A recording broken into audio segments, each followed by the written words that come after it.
ನಮಸ್ಕಾರ ವೀಕ್ಷಕರೇ, ಸ್ಟಾರ್ 74 ನ್ಯೂಸ್ಗೆ ಸ್ವಾಗತ. ನಾನು ಎಂ ಮಂಗಳಗಟ್ಟಿ.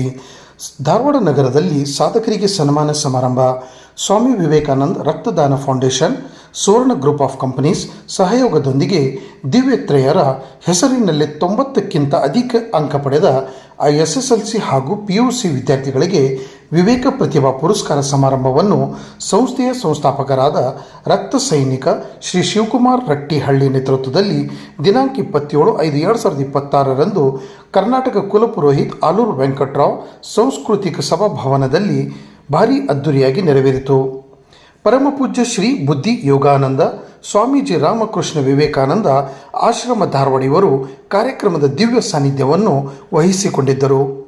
ಶ್ರೀಮತಿ ಜ್ಯೋತಿ ಪಾಟೀಲ್ ಮಹಾಪೌರರು, ಹುಬ್ಬಳ್ಳಿ ಧಾರವಾಡ ಮಹಾನಗರ ಪಾಲಿಕೆ ಮುಖ್ಯ ಅತಿಥಿಗಳಾಗಿ ಕಾರ್ಯಕ್ರಮಕ್ಕೆ ಆಗಮಿಸಿ ದೀಪ ಪ್ರಜ್ವಲಿಸುವ ಮತ್ತು ಸ್ವಾಮಿ ವಿವೇಕಾನಂದರ ಭಾವಚಿತ್ರಕ್ಕೆ ಪುಷ್ಪ ಸಮರ್ಪಿಸುವುದರ ಮೂಲಕ ಕಾರ್ಯಕ್ರಮವನ್ನು ಉದ್ಘಾಟಿಸಿ ವಿದ್ಯಾರ್ಥಿಗಳನ್ನು ಉದ್ದೇಶಿಸಿ ಮಾತನಾಡಿದರು. ಕಾರ್ಯಕ್ರಮವು ರಾಷ್ಟ್ರಗೀತೆ ಹಾಗೂ ವಂದೇ ಮಾತರಂ ಹಾಡುವುದರ ಮೂಲಕ ಆರಂಭಗೊಂಡಿತು. ಸ್ವಾಮಿ ವಿವೇಕಾನಂದ ರಕ್ತದಾನ ಫೌಂಡೇಶನ್ನ ಉಪಾಧ್ಯಕ್ಷರಾದ ಪ್ರಾಸ್ತಾವಿಕ ನುಡಿ ಮಾತನಾಡಿದ ಶ್ರೀ ವಿದ್ಯಾನಂದ ಸ್ಥಾವರಮಠ್ ಅವರು ಸನ್ಮಾನ ಪ್ರದಾನಿಗಳು ಕಂಡ 2047ರಲ್ಲಿ ವಿಶ್ವಗುರು ಭಾರತದ ಕನಸನ್ನು 2027ರಲ್ಲಿಯೇ ನನಸಾಗಿಸೋಣ ಎಂದು ಭಾರತವನ್ನು ವಿಶ್ವಗುರುವನ್ನಾಗಿಸುವಲ್ಲಿ ಪ್ರತಿಭಾ ಪುರಸ್ಕಾರ ತೆಗೆದುಕೊಳ್ಳುತ್ತಿರುವ ನಿಮ್ಮಂತಹ ಪ್ರತಿಭಾವಂತ ವಿದ್ಯಾರ್ಥಿಗಳ ಪಾತ್ರ ಬಹು ದೊಡ್ಡದು ಎಂದರು. ಹಾಗೂ ಸ್ವಾಮಿ ವಿವೇಕಾನಂದ ರಕ್ತದಾನ ಫೌಂಡೇಶನ್ ಸೇವಾ ಕಾರ್ಯಕ್ರಮಗಳನ್ನು ವಿವರಿಸಿದರು. ಡಾಕ್ಟರ್ CHVSV ಪ್ರಸಾದ್ ಸಂಸ್ಥೆ ವ್ಯವಸ್ಥಾಪಕರು, ಸುವರ್ಣ ಗ್ರೂಪ್ ಆಫ್ ಕಂಪನೀಸ್ ಇವರು ಅಧ್ಯಕ್ಷತೆಯನ್ನು ವಹಿಸಿಕೊಂಡಿದ್ದರು.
ಸ್ವರ್ಣ ಗ್ರೂಪ್ ಆಫ್ ಕಂಪನೀಸ್ ಇದರ ಸಹಯೋಗದಲ್ಲಿ ನಡೀತಿರತಕ್ಕಂಥ ಭವ್ಯ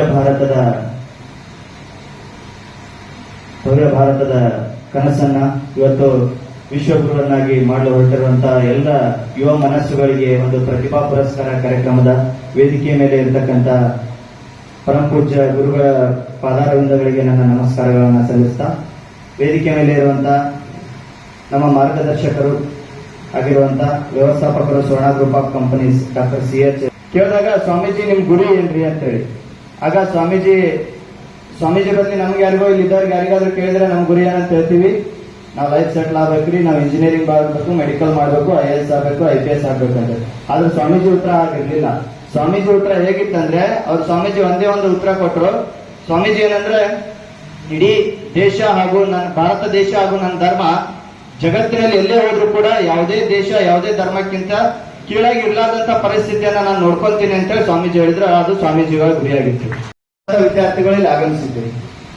ಬಹುಶಃ ಇಲ್ಲಿದ್ದವ್ರಿಗೆ ನಾವೇನಾದ್ರೂ ಇವತ್ತು ನಿಮ್ಗೆ ಏನ್ ಮಾಡ್ತೀರಿ ಮುಂದೆ ಅಂತಕ್ಕಂಥ ಗುರಿಯನ್ನ ಕೇಳಿದ್ರೆ ಇವತ್ತಿನವರೆಗೂ ಡಿಸೈಡ್ ಆಗಿರಲ್ಲ ನಿಮ್ ಗುರಿಗಳು. ಸೊ ಅಂತ ಒಂದು ನಮ್ಮೆಲ್ಲರಿಗೂ ಪ್ರೇರಣೆ ಅಂದ್ರೆ ಇಲ್ಲಿ ನಿಜವಾದ ಒಂದು ಸ್ವಾಮಿ ವಿವೇಕಾನಂದ ಆದರ್ಶಗಳನ್ನ ಅವ್ರು ಹಾಕೊಟ್ಟಂತ ಮಾರ್ಗದಲ್ಲಿ ನಡೀತಾ ಇರ್ತಕ್ಕಂಥ ವ್ಯಕ್ತಿ ಯಾರಾದ್ರೂ ಇದ್ರೆ ಅದು ಶಿವಕುಮಾರ್ ರೆಡ್ಡಿ ಅವರು.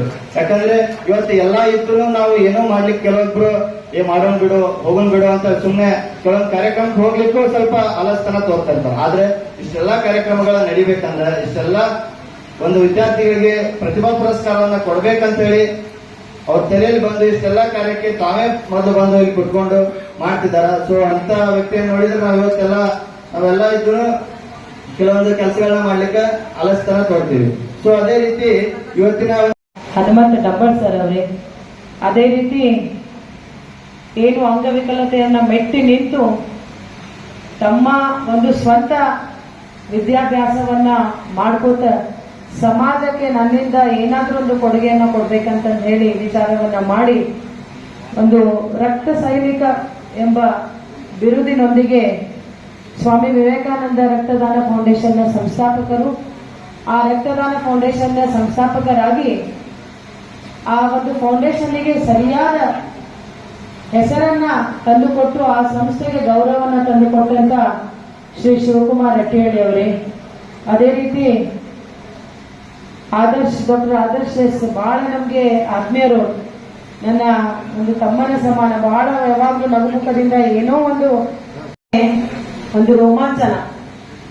ಆ ಒಂದು ಸಿಡಿಲು ಸಂತನ ಹೆಸರು ಕೇಳಿದ್ರೆ ಅವರ ಒಂದು ಜೀವನದ ಹಾದಿಯ ತಾವೆಲ್ಲ ನೋಡಿದಿರಿ. ಯಾಕಂದ್ರೆ ಹೊರದೇಶದಲ್ಲಿ ಇಟ್ಕೊಂಡು ನಮ್ಮ ಅಖಂಡ ಭಾರತದ ಸಂಕಲ್ಪವನ್ನ ಕಂಡಂತ ಒಬ್ಬ ಸಂತ ಇವತ್ತು ಸ್ವಾಮಿ ವಿವೇಕಾನಂದ ಅವರ ಪರಿಕಲ್ಪನೆಯನ್ನ ಇಟ್ಕೊಂಡು ನಾವೆಲ್ಲರೂ ಮುನ್ನುಗ್ತಾ ಇದ್ದೇವೆ. ಅದೇ ರೀತಿ ಸನ್ಮಾನ್ಯ ನರೇಂದ್ರ ಮೋದಿಯವರು ಸಹ ಸ್ವಾಮಿ ವಿವೇಕಾನಂದ ಅವರ ಪರಿಕಲ್ಪನೆಯನ್ನ ಕಂಡಂತ ಕನಸನ್ನ ಇವತ್ತು ನನಸು ಮಾಡಲಿಕ್ಕೆ ಯುವ ಶಕ್ತಿಯ ಮೂಲಕ ಪ್ರೇರಣೆಯನ್ನ ಕೊಡುವಂತ ಯೋಜನೆಗಳನ್ನ ತಂದುಕೊಟ್ಟಿದ್ದಾರೆ. ತಮ್ಗೆಲ್ಲ ಗೊತ್ತಿರ್ಬೋದು, ಇವಾಗ ನಾವು ಓದಿದಂತ ನಾವು SSLC ಪಾಸ್ ಮಾಡಿದಾಗ ನಮಗಿರುವಂತ ಆಪ್ಷನ್ಗಳು ಬಹಳ ಕಡಿಮೆ ಇದ್ವು. ಆದ್ರೆ ಇವತ್ತಿನ ವಿದ್ಯಾರ್ಥಿಗಳಿಗೆ ನೀವು SSLCಯನ್ನ ಪಾಸ್ ಮಾಡಿದ ಮೇಲೆ ಸಾಕಷ್ಟು ನಿಮಗೆ ವಿಚಾರಗಳನ್ನ ಅಥವಾ ಬೇರೆ ಬೇರೆ ರೀತಿಯ ಕೋರ್ಸ್ಗಳನ್ನ ಮಾಡಲಿಕ್ಕೆ ಇವತ್ತು ಭಾರತ ಮುಂದೆ ಬಂದಿದೆ. ಯಾಕಂದ್ರೆ ಬೇರೆ ದೇಶಕ್ಕೆ ಬೇರೆ ಯಾವುದೇ ನೀವು ದೇಶವನ್ನ ಹೋಲಿಸಿದ್ರೆ ಆ ದೇಶ ಬಡವಾಗ್ತದೆ, ಆ ದೇಶ ಒಂದು ಅಂತ್ಯವನ್ನ ಕಾಣ್ತಾ ಇದೆ. ಅಂದ್ರೆ ಪಾಪ್ಯುಲೇಷನ್ ಸ್ಟಾಗ್ನೆಟ್ ಆಗೈತಿ, ಪಾಪ್ಯುಲೇಷನ್ ನಿಂತು ಬಿಟ್ಟೈತ್ರಿ. ಈಗ ಒಂದು ವಯಸ್ಸಿಗೆ ಅದು ಬಂದು ನಿಂತ್ಕೊಂಡ ಮೇಲೆ ಅದು ವಯಸ್ಸಿನ ಕೆಳಗಿಳಿತಾನೆ ಬರ್ತೈತೆ ಹೊರತು ಮೇಲೆ ಇರಂಗಿಲ್ಲ. ಆದ್ರೆ ನಮ್ಮ ಭಾರತ ಆಗಲ್ಲ. ಎಲ್ಲರೂ ಹೇಳ್ತಾ ಇದ್ರು ಮುಂಚೆ ನಮ್ಮ ಭಾರತ ಜನಸಂಖ್ಯಾ ಸ್ಫೋಟ ಐತಿ, ನಿರುದ್ಯೋಗ ಐತಿ ಅಂತೇಳಿ. ಆದ್ರೆ ಇವತ್ತು ನಾವು ಹೆಮ್ಮೆಯಿಂದ ಹೇಳಕ್ ಬಯಸ್ತೀವಿ. ಯಾಕಂದ್ರೆ ಒಂದು ಸಣ್ಣ ಸಣ್ಣ ಎಲೆಕ್ಟ್ರಿಷಿಯನ್ ಕೆಲಸ, ಪ್ಲಂಬಿಂಗ್ ಕೆಲಸ ಸಹ ಅಲ್ಲಿ ಸಿಗ್ತಾ ಇಲ್ಲ. ನಮ್ಮಂತ ಇಲ್ಲಿ ನಮ್ಮ ಭಾರತದ ಯುವ ಜನತೆ ಹೋಗಿ ಬೇರೆ ದೇಶಗಳಿಗೆ ಇವತ್ತು ನಾವು ಸರ್ವಿಸ್ ಅನ್ನ ಕೊಡುವಂತ ಕೆಲಸವನ್ನ ಮಾಡ್ತಾ ಇದ್ದೇವೆ. ಹಾಗಾಗಿ ಯಾರು ಇವತ್ತು ನಮ್ಮ ಭಾರತ ದೇಶವನ್ನ ಹೀಯಾಳಿಸಿದ್ರು, ಭಾರತ ದೇಶವನ್ನ ಬಹಳ ಒಂದು ಕೆಳಮಟ್ಟದಲ್ಲಿ ನೋಡಿದ್ರು, ಜನಸಂಖ್ಯೆಯನ್ನ ಸ್ಫೋಟ ಅಂತ ಹೇಳಿದ್ರು, ಆ ಜನಸಂಖ್ಯೆಯನ್ನ ಇವತ್ತು ನಾವು ಮಾನವ ಸಂಪನ್ಮೂಲ ಆಗಿ ನಾವು ಹ್ಯೂಮನ್ ರಿಸೋರ್ಸ್ ಅನ್ನಾಗಿ ನಾವು ಉಪಯೋಗ ಮಾಡ್ತಾ ಇದ್ದೇವೆ. ಇಲ್ಲಿ ಏನು ನೀವು ಇವತ್ತು ವಿದ್ಯಾಭ್ಯಾಸ ಮಾಡ್ತೀವಿ, ಎಷ್ಟೋ ಜನ ಹೆಣ್ಮಕ್ಳಾಗ್ಬೋದು ಅಥವಾ ಗಂಡು ಹುಡುಗರಾಗ್ಬೋದು, ಬರೇ ನಾವು IPS, IAS, KS ಅಂತ ಹೋಗ್ಲಿಲ್ಲ. ಎಷ್ಟೋ ಜನ ಒಂದು ಸಮಾಜ ಸೇವೆ ಮಾಡಲಿಕ್ಕೆ ಸಾಕಷ್ಟು ಜನ ಸ್ಟಾರ್ಟ್ಅಪ್ ಕಂಪನಿಗಳನ್ನ ತೆಗೆದುಕೊಂಡು ಬಂದಿದ್ದಾರೆ. ಅದೇ ರೀತಿ ಭಾರತದ ಗಡಿಯನ್ನ ಕಾಯಲಿಕ್ಕೆ ಸೈನಿಕರಾಗಿ, ಯೋಧರಾಗಿ ಕೆಲಸ ಮಾಡ್ತಾ ಇದ್ದಾರೆ. ಹೀಗೆ ಹಲವಾರು ಕ್ಷೇತ್ರಗಳಲ್ಲಿ ಈಗ ನೀವು ಒಂದೇ ಒಂದು ಮಾತಿನಲ್ಲಿ ಹೇಳ್ಬೇಕಂದ್ರೆ ಏನು ನಮ್ಮ ಮಹಿಳೆಯರು ಮನೆಯಲ್ಲಿ ಒಂದು ಚಮಚ ಅಥವಾ ಒಂದೇನು ಸೌಟ್ ತಗೊಂಡು ತಿರುಗಿಸ್ತಿದ್ರು, ಈಗ ಅವರೇ ಈಗ ಸ್ಟೇರಿಂಗ್ ಅನ್ನ ತಿರುಗಿಸುವಂತ ಮಟ್ಟಿಗೆ ಬಂದು ಬೆಳೆದು ನಿಂತಿದ್ದಾರೆ. ಹಳ್ಳಿಗಳಲ್ಲಿ ಸಹ ನಾವು ಏನೀಗ ನಿಮ್ಮ ಮನೆಗೆಲ್ಲ ಸ್ವಚ್ಛತೆ ಗಾಡಿಗಳು ಬರ್ತಾವ, ಹಳ್ಳಿಗೆ ಮನೆಗೆ ಹೋಗಿ ನಾವೇನು ಕಸವನ್ನ ಕಲೆಕ್ಟ್ ಮಾಡ್ತೇವೆ ಅಂತ ಹಳ್ಳಿಗಳಲ್ಲಿ ಹೆಣ್ಮಕ್ಳು ಕಸವಾದ ಗಾಡಿಯನ್ನ ತೆಗೆದುಕೊಂಡು ಇಡೀ ಊರನ್ನ ಸ್ವಚ್ಛ ಮಾಡುವಂತ ಕೆಲಸವನ್ನ ತೆಗೆದುಕೊಂಡಿದ್ದಾರೆ. ಅಂದ್ರೆ ಇವತ್ತು ಯಾವುದೇ ನೀವು ಕ್ಷೇತ್ರದಲ್ಲಿ ಹೋಗ್ರಿ ಮಹಿಳೆಯರಿಗೆ ಸಮಾನವಾದ ಹಕ್ಕನ್ನ ಕೊಡ್ತಾ ಇದ್ದಾರೆ. ಹಾಗಾಗಿ ಎಲ್ಲ ನಮ್ಮ ಸಂತರು, ನಾಡಿನ ಶ್ರೇಷ್ಠ ಬುದ್ಧಿಜೀವಿಗಳು, ಎಲ್ಲ ಸ್ವಾತಂತ್ರ್ಯ ಹೋರಾಟಗಾರರು, ಅದೇ ರೀತಿ ನಮ್ಮ ಏನು ಅಂಬೇಡ್ಕರ್ ಅವರ ಒಂದು ಕಡೆ ಕನಸಿತ್ತು, ಶಿಕ್ಷಣದಿಂದ ನಾವು ಸಮಾಜವನ್ನ ಚೇಂಜ್ ಮಾಡ್ಲಿಕ್ಕೆ ಸಾಧ್ಯ ಇದೆ ಅಂತ ಹೇಳಿ ಆ ಶಿಕ್ಷಣವನ್ನ ಇವತ್ತು ನೀವೆಲ್ಲರೂ ಪಡಿತಾ ಇದ್ದೀರಿ. ಇದರಿಂದ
SSLC PUC ತಾವೆಲ್ಲ ತಮ್ಮ ಪಾಲಕರಿಗೆ ಬಂದಿದ್ದೀವಿ. ತಮ್ಮೆಲ್ಲರಿಗೂ ಕೂಡ ಅತ್ಯಂತ ಹಾರ್ದಿಕವಾಗಿ ಅಭಿನಂದನೆಗಳು ಸಲ್ಲಿಸ್ತಾ ಇದ್ದೇವೆ. ಯಾಕಂದರೆ ಇದು ಬಹಳ ಕಾಂಪಿಟಿಷನ್ ವರ್ಲ್ಡ್, ಇದು ಬಹಳ ಕಾಂಪಿಟಿಷನ್. 99 ಮಾಡಿದ್ರಲ್ಲೂ ಇನ್ನೂ ಒಂದು ಮಾರ್ಕ್ಸ್ ಬರಲಿಲ್ಲ ಅನ್ನೋ ಲೆಕ್ಕದಾಗ ಅಂತಹ ಪರಿಸ್ಥಿತಿ ಆಗಿದೆ. 99 ಬಂದವರು ಕೂಡ ನನಗೆ ಒಂದು ಮಾರ್ಕ್ಸ್ ಕಡಿಮೆ ಬಿತ್ತು ಅಂತಕೊಂಡು ಹೇಳಿ ಕೆಲವರು ಸುಸೈಡ್ ಮಾಡಿಕೊಳ್ಳೋ ಉದಾಹರಣೆಗಳು. ಆ ದೃಷ್ಟಿಯಿಂದ ಮಕ್ಕಳು ಕಷ್ಟಪಟ್ಟು ಶ್ರದ್ಧೆಯಿಂದ ನೀವು 90%ಕಿಂತ ಹೆಚ್ಚಿನ ರೀತಿಯಲ್ಲಿ ಮಾರ್ಕ್ಸ್ ಆಗಿದೆ, SSLC PUC ಆಗಿದೆ. ಈಗಾಗಲೇ ಬಹಳಷ್ಟು ಜನರು ಅಡ್ಮಿಷನ್ ಆಗಿರ್ಬೋದು, ಮುಂದಿನ ಕೋರ್ಸ್ಗಳಿಗೆ ಸಾಕಷ್ಟು ಅಡ್ಮಿಷನ್ ಆಗಿರ್ಬೋದು. ಮಾಡಿದ್ದಾರೆ. ಎಲ್ಲಿ ಕಲ್ತೀರಿ, ಯಾರು ನಿಮ್ಮ ಸಂಸ್ಕೃತಿ, ನಿಮ್ಮ ಸಂಸ್ಕಾರ ಮತ್ತು ನಿಮ್ಮ ಯಾವ ಸ್ಥಿತಿಯಲ್ಲಿದ್ದೀರಿ ಅದನ್ನು ಎಂಥ ಮುಂದಿನ ನಾವು ಪರಿಸ್ಥಿತಿಗೆ ಹೋದರೂ ಕೂಡ ಅದನ್ನು ಮರಿಬಾರ್ದು, ಎಂದೂ ಮರಿಬಾರ್ದು. ಒಂದು ಕ್ಷಣ ತಾವು ಏನು 90%ಗಿಂತ ಮೇಲೆ ಏನು ಈಗಾಗಲೇ ಬಂದಿದ್ದೀರಿ, ಒಂದೇ ಒಂದು ಕ್ಷಣ, ಒಂದು ನಿಮಿಷ ಎದ್ದು ನಿಂತು ನಿಮ್ಮ ಗುರುಗಳು, ನಿಮ್ಮ ಪೇರೆಂಟ್ಸು ಅಗ್ದಿ ನಿಮ್ಮ ಮನಸ್ಸಿನಿಂದ ನಮಸ್ಕಾರ ಮಾಡ್ರಿ, ಅವರನ್ನು ಪೂಜ್ಯ ಭಾವನೆಯಿಂದ. ಹೌದಪ್ಪ, ಇವರಿಂದ ನಮ್ಮಿಂದ ನಮ್ಗೆ ಆಯಿತು ಅಂತ ಹೇಳಿ ಒಂದೇ ಒಂದು ಕ್ಷಣ ಮಾಡಿ ನೋಡೋಣಂತೆ. ಸಾಕು, ನಿಮಗೂ ನಮಸ್ಕಾರ.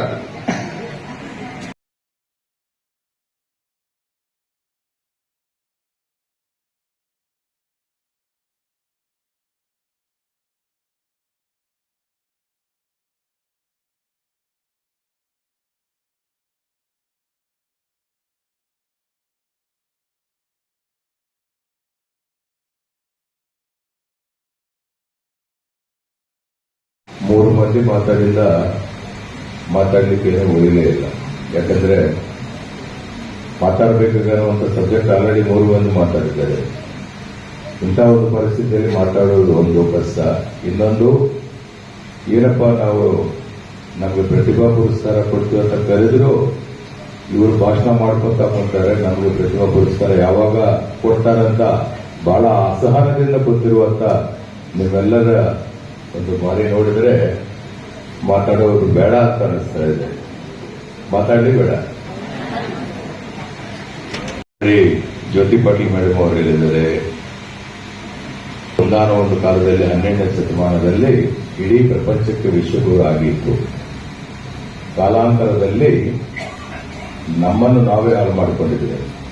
ವಿಶ್ವಗುರು ಸ್ಥಾನದಿಂದ ಇವತ್ತು ಎಲ್ಲೋ 35ನೇ ಸ್ಥಾನಕ್ಕೆ ಹೋಗಿ ಇವತ್ತು ಮತ್ತು ನಮ್ಮ ಸಂಕಲ್ಪದ ಬಲದಿಂದ, ವಿವೇಕಾನಂದರ ಒಂದು ಸ್ಫೂರ್ತಿಯಿಂದ ನಾವು ವಿವೇಕವಂತರಾಗಿ ಇವತ್ತು ಮತ್ತು ಜಗತ್ತಿನಲ್ಲಿ 4ನೇ ಸ್ಥಾನಕ್ಕೆ ತಲುಪಿ ಮುಟ್ಟಿದ್ದೀನಿ. ಅದಕ್ಕೆ ಕಾರಣ ನೀವು, ನಾವು ಎಲ್ಲರೂ.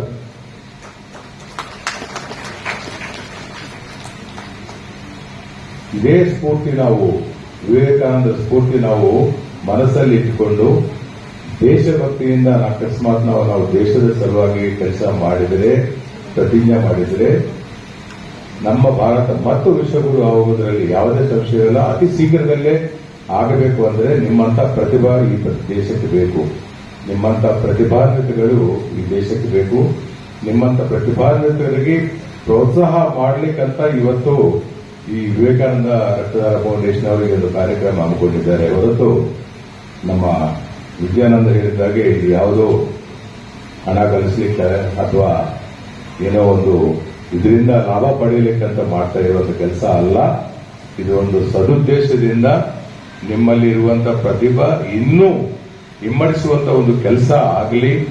ನಿಮ್ಮ ಮನಸ್ಸಲ್ಲಿ ದೇಶಭಕ್ತಿ ಇಮ್ಮಡಿಸಲಿ. ಆಮೇಲೆ ನಮ್ಮ ದೇಶ, ಭಾರತ ದೇಶ ವಿಶ್ವಗುರು ಆಗಲಿಕ್ಕೆ ಬೇಕಾಗಿರುವಂತ ಯುವ ಶಕ್ತಿ ನೀವು, ಆ ಯುವ ಶಕ್ತಿ ಇನ್ನೂ ಹೆಚ್ಚಿನ ಪ್ರೇರಣೆ ಹೊಂದಲಿ ಅಂತ ಇಂಥ ಒಂದು ಕಾರ್ಯಕ್ರಮಗಳ ಆಯೋಜಿಸಿರುವುದು. ದಯವಿಟ್ಟು ನೀವೆಲ್ಲರೂ ಈಗೇನು ನೀವು ನಿಮ್ಮ ಕಾಲೇಜಲ್ಲಿ ಎಕ್ಸಾಮ್ ಬರೆದಿ 90 to 99.9% ಮಾರ್ಕ್ ಗಳಿಸಿದ್ರಿ, ಇದು ಒಂದು ಹಂತ, ಇದು ಒಂದು ಕೊಲಮಾನ. ಇದಕ್ಕೆ ನಿಮ್ಮಲ್ಲಿರುವಂತಹ ಒಂದು ಪ್ರತಿಭೆ. ಅದೇ ಪ್ರತಿಭಾ ಸಮಾಜದಲ್ಲಿ ನಿಮ್ಮ ಪಾಲಕರ ಕನಸು ನನಸು ಮಾಡುವ ಕೆಲಸ, ಈ ದೇಶದ ಬಗ್ಗೆ ನಿಮ್ಗಿರುವಂತಹ ಒಂದು ಏನು ಜವಾಬ್ದಾರಿ ಇದೆ ಆ ಜವಾಬ್ದಾರಿ ನಿರ್ವಹಿಸುವಂತ ಕೆಲಸ, ಸಮಾಜದಲ್ಲಿ ಉತ್ತಮ ನಡವಳಿಕೆಯಿಂದ ನಮ್ಮ ಉತ್ತಮ ಸಮಾಜ ನಿರ್ಮಿಸುವಂತಹ ಕೆಲಸ ನಿಮ್ಮ ಕೈಯಲ್ಲಿದೆ.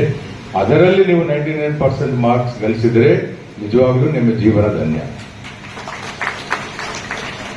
ನಾನೇನಾದ್ರೂ ಇವತ್ತು ನಾನಾಗಲಿ ಯಾರಾದ್ರೂ ಆಗಲಿ ಯಾರೋ ನೋಡ್ತಾ ಇದ್ದಾರೆ ಅಂತ ನಾನು ಕೆಲಸ ಮಾಡಂಗಿಲ್ಲ. ನಾನು ಜವಾಬ್ದಾರಿ ಯಾರಿಗೆ? ನನಗೆ ಜೀವ ಕೊಟ್ಟಿರುವಂತ ದೇವರಿಗೆ.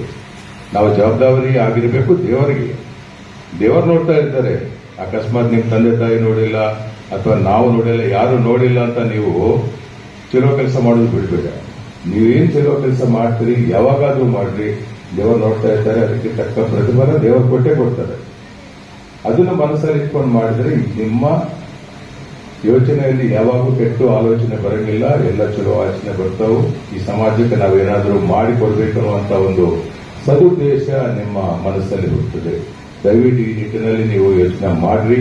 ಅದೇ ತರ ನಾನು ಒಂದು ಮಾತು ಹೇಳಲಿಕ್ಕೆ ಇಚ್ಛೆ ಪಡ್ತೀನಿ. ಯಾಕಂದ್ರೆ ಪ್ರತಿಯೊಂದು ಮನುಷ್ಯನ ಜೀವನದಲ್ಲಿ, ಪರ್ಟಿಕ್ಯುಲರ್ಲಿ ಇವತ್ತು SSLC PUC ನೀವೇನು ಓದ್ತಾ ಇದ್ರಿ, this is the turning point in your life. ನೀವು ಏನು ಇವತ್ತು ಈ ಸ್ಟೇಜಲ್ಲಿ ನೀವು ನಿರ್ಣಯ ತಗೋತೀರಿ, ಅದರ ಒಂದು ಇಂಪ್ಯಾಕ್ಟ್ ನಿಮ್ಮ ಫ್ಯೂಚರ್ ಮೇಲೆ ಇರ್ತದೆ. ದಯವಿಟ್ಟು ನೀವು ತಗೊಳ್ಳುವಂತ ಒಂದು ನಿರ್ಣಯ, ನಾನು ಯಾವ ದಿಶೆಯಲ್ಲಿ ಹೋಗಬೇಕನ್ನುವಂಥ ನೀವೇನು ನಿರ್ಣಯ ತಗೋತೀರಿ ಅದನ್ನು ಸರಿಯಾದ ಒಂದಕ್ಕೆ 4 ಸಲ ಯೋಚನೆ ಮಾಡಿ ನಿರ್ಣಯ ತಗೊಳ್ಳಿ. ಅದರ ಆ ಇಂಪ್ಯಾಕ್ಟ್ ನಿಮಗೆ ಜೀವನ ಪರ್ಯಂತ ಇರುತ್ತದೆ. ಇದನ್ನು ಗಮನದಲ್ಲಿ ಇಟ್ಕೊಳ್ಳಿ. ತಂದೆ ತಾಯಿ ಒತ್ತಾಯ ಮಾಡಿದ್ದಾರೆ ಅಥವಾ ಬೇರೆ ಫ್ರೆಂಡ್ಸು ಯಾವುದೋ ಕೋರ್ಸ್ ತಗೊಂಡಿದ್ದಾರೆ, ನಾನು ಅದನ್ನೇ ತಗೋಬೇಕು ಅಂತ ಆ ತರ ವಿಚಾರಗಳು ಬಿಟ್ಟುಬಿಡಿ. SSLC ನಾನು ತೆಲುಗು ಮೀಡಿಯಂ ಓದಿದ್ದೀನಿ, ಇಂಟರ್ಮೀಡಿಯೇಟ್ ಅಲ್ಲಿ ಇಂಗ್ಲಿಷ್ ಮೀಡಿಯಂ ಓದಿದ್ದೀನಿ, ಇಂಜಿನಿಯರಿಂಗ್ ಓದಿದ್ದೀನಿ. ಇವತ್ತು ನನ್ನ ಊರು ಬಿಟ್ಟು ಈ ಊರು ಬಂದು ಇಲ್ಲಿ ನಿಮ್ಮ ಮುಂದೆ ಮಾತಾಡಲಿಕ್ಕೆ ಅವಕಾಶ ಬಂದಿದೆ ಅಂದರೆ ಅದನ್ನು ನಾನು ಒಂದು ಗುರಿ ಇಟ್ಕೊಂಡಿದ್ದೀನಿ ಜೀವನದಲ್ಲಿ. ನಾನು ಇದನ್ನು ಸಾಧಿಸಲೇಬೇಕು ಅಂತ ಒಂದು ಗುರಿ ಇಟ್ಕೊಂಡು ಸಾಧಿಸಿದ್ದೀನಿ, ಅದಕ್ಕೆ ಇಲ್ಲಿದ್ದೀನಿ. ದಯವಿಟ್ಟು ನೀವೆಲ್ಲರೂ ಸಹಿತ ಒಂದು ಗುರಿ ಇಟ್ಕೊಂಡು ಆ ಗುರಿ ಮುಟ್ಟುವ ದಾರಿಯಲ್ಲಿ ಬರುವಂತಹ ಕಠಿಣಗಳನ್ನು ದಾಟಿ ಮುಂದುವರಿಯಿರಿ. ಖಂಡಿತವಾಗಿ ನೀವು ಗುರಿ ಮುಟ್ತೀರಿ. ದಯವಿಟ್ಟು ಜೀವನದಲ್ಲಿ ನೀವೇನು ಮಾಡಬೇಕು ಅನ್ನೋದು ತೀರ್ಮಾನ ಮಾಡಿಕೊಂಡು ಆ ದಿಶೆಯಲ್ಲಿ ಸಾಗಿರಿ.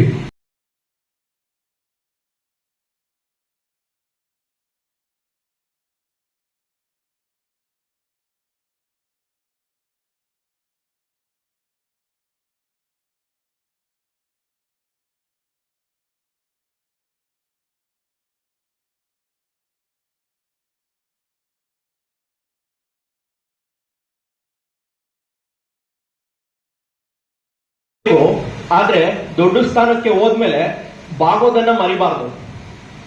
ಇದಕ್ಕೊಂದು ಕಗ್ಗ ಹೇಳ್ತಾರೆ, ಬದುಕು ಜಟಕಾ ಬಂಡಿ ವಿಧಿ ಅದರ ಸಾಹೇಬ, ಕುದುರೆ ನೀ ಅವನು ಪೇಳ್ದಂತೆ ಪಯಣಿಗರು, ಮದುವೆಗೋ ಮಶಣಕೋ ಹೋಗೆಂಬ ಕಡೆಗೋಡು, ಅವಿರತದ ಚೈತನ್ಯ ಮಂಕುತಿಮ್ಮ. ನೀವು ದೊಡ್ಡ ಆಲದ ಮರ ತಗೊಂಡ್ರೆ, ಯಾವುದೋ ಒಂದು ಉದ್ದಕ್ಕೆ ತುಂಬಾ ಬೆಳೆದಿದೆ ಮರ ಅಂತ ತಗೊಂಡ್ರೆ, ಅದೇನಾದ್ರೂ ನಾನು ಬಾಗಲ್ಲ ಅಂತ ಅಲ್ಲೇ ನಿಂತ್ಕೊಂತು ಅಂದ್ರೆ ಅದು ಬುಡದ ಸಮೇತ ಗಾಳಿ ಅದನ್ನ ಕಿತ್ತೊಗೆಯುತ್ತೆ. ಅದೇನೇನೆ ನಮ್ದು ಉಲ್ಕಡ್ಡಿ ನೋಡಿರ್ಬೋದು. ಉಲ್ಕಡ್ಡಿ ಯಾವಾಗ್ಲೂ ಗಾಳಿ ಬಂತಂದ್ರೆ ಯಾವಾಗ್ಲೂ ಕೆಳಗಡೆ ಬಾಗ್ತಾ ಇರತ್ತೆ, ಅದ್ರ ಮೇಲ್ಗಡೆ ಇರೋ ಧೂಳೆಲ್ಲ ಹೋಗುತ್ತೆ, ಅದು ಇನ್ನೂ ಚೆನ್ನಾಗಿ ಕಾಣಕ್ ಶುರುವಾಗತ್ತೆ. ಅದಕ್ಕೇನೆ ಯಾವತ್ತೇ ಹೋಗ್ಲಿ ಮೇಲಕ್ಕೆ ಹೋಗೋಣ, ಅತ್ಯುತ್ತಮ ಸ್ಥಾನಗಳಿಗೆ ಹೋಗೋಣ. ಆದ್ರೆ ನಾವು ಅತ್ಯುತ್ತಮ ಸ್ಥಾನದಲ್ಲಿ ಇದೀವಿ ಅನ್ನೋ ಈಗೋ ಇರತ್ತಲ್ಲ, ಈಗೋನ ಬಿಡೋಣ ಅಂತ ಒಂದು ಕಿವಿ ಮಾತು. ಅವರು ಈ ತರ ಮಾಡ್ಕೊಂಡು ಬಂದಿದ್ದಾರೆ. ಅವರ ಒಂದು ಶಕ್ತಿ, ಸಾಮರ್ಥ್ಯ, ಒಂದು ಇಚ್ಛಾಶಕ್ತಿ ವಿವೇಕಾನಂದರು ಬಯಸಿದಂತೆ ನಿನ್ನಲ್ಲಿ ನಿನಗೆ ಆತ್ಮವಿಶ್ವಾಸ ಇರಬೇಕು, ನಿನ್ನಲ್ಲಿ ನಿನಗೆ ಆತ್ಮಶ್ರದ್ಧೆ, ಧೈರ್ಯ, ಓಜಸ್ಸು, ತೇಜಸ್ಸು, ಬರೇ ಬಾಹ್ಯ ಅಂಗಗಳು ಗಟ್ಟಿಮುಟ್ಟಿ ಆಗಿದ್ರು ಎಷ್ಟೋ ಜನ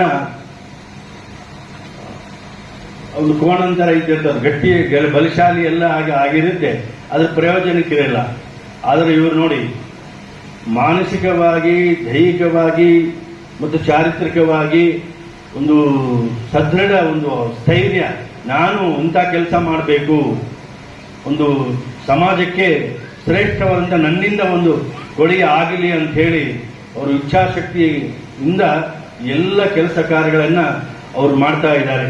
ನಾಡಿನ ಸೇವೆ, ಸಮಾಜ ಸೇವೆ. ಅವರು ಈ ರಕ್ತದಾನ ಹಲವಾರು ಕಡೆ ನೂರಾರು ಜನರ ಭೇಟಿಯಾಗಿ ಈ ಒಂದು ಶ್ರೇಷ್ಠ ದಾನಗಳಲ್ಲಿ ಶ್ರೇಷ್ಠ ದಾನ ವಿದ್ಯಾದಾನ, ಈ ರಕ್ತದಾನ, ಇನ್ನೂ ಹಲವಾರು ರೀತಿಯಾಗಿದೆ. ಒಬ್ಬ ಮನುಷ್ಯನಿಗೆ ಜೀವ ತುಂಬುವಂಥದ್ದು ಈ ಕೆಲಸ ಕಾರ್ಯಗಳನ್ನು ಅವ್ರು ಮಾಡ್ತಾ ಇದ್ದಾರೆ. ಅವರು ನಾಡಿನಲ್ಲಿ ರೀಸೆಂಟ್ ಪೇಪರಲ್ಲೆಲ್ಲ ನೋಡಿದೆ, ಕುಂದಾಪುರ, ಭಟ್ಕಳ, ಬೇರೆ ಬೇರೆ ಕಡೆಯಲ್ಲಿ ಅವರಿಗೆಲ್ಲ ಸಹಾಯ ಸನ್ಮಾನಗಳನ್ನು ಮಾಡಿದ್ದು ನೋಡಿ ಬಹಳ ಸಂತೋಷ ಆಯಿತು. ಈ ವಿವೇಕಾನಂದ ಫೌಂಡೇಶನ್ ಇಂದ ಈ ಹಲವಾರು ಉಪಯುಕ್ತವಾದಂತಹ ಸಮಾಜ ಸೇವಾ ಕಾರ್ಯಗಳನ್ನು ಮಾಡ್ತಾ ಇರೋದು ಬಹಳ ಸಂತೋಷ.